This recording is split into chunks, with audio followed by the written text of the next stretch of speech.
Ramanathapuram D சினிமாவில் பராசக்தி திரைப்படம் திரையிடப்பட்டு மிகுந்த வரவேற்பை பெற்றுள்ளது. சிவகார்த்திகேயன் நடித்த பராசக்தி படம் ஜனவரி 10ஆம் தேதி ரிலீஸ் ஆகும் என ஏற்கனவே அறிவிக்கப்பட்டிருந்தது.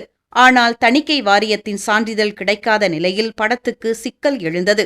ஏற்கனவே தணிக்கை வாரிய சான்றிதழ் கிடைக்காமல் ஜனநாயகன் படத்தில் ரிலீஸ் தேதி தள்ளி வைக்கப்பட்டிருக்கும் நிலையில் பராசக்தி படம் திட்டமிட்டபடி வெளியாகுமா என்ற சந்தேகம் எழுந்து வந்த நிலையில் பராசக்தி படத்திற்கு UA சான்றிதழை தணிக்கை வாரியம் வழங்கிய நிலையில் பராசக்தி படம் உலகம் முழுவதும் கடந்த சனிக்கிழமை வெளியானது. ராமநாதபுரம் டி சினிமாவில் திரையிடப்பட்டுள்ள பராசக்தி திரைப்படத்தை பார்க்க வந்தவர்கள் திரைப்படம் மிக நன்றாக எடுக்கப்பட்டுள்ளது என்று கருத்து தெரிவித்துள்ளனர். தமிழகமெங்கும் இந்த திரைப்படத்திற்கு தொடர்ந்து வரவேற்பு கிடைத்து வருகிறது.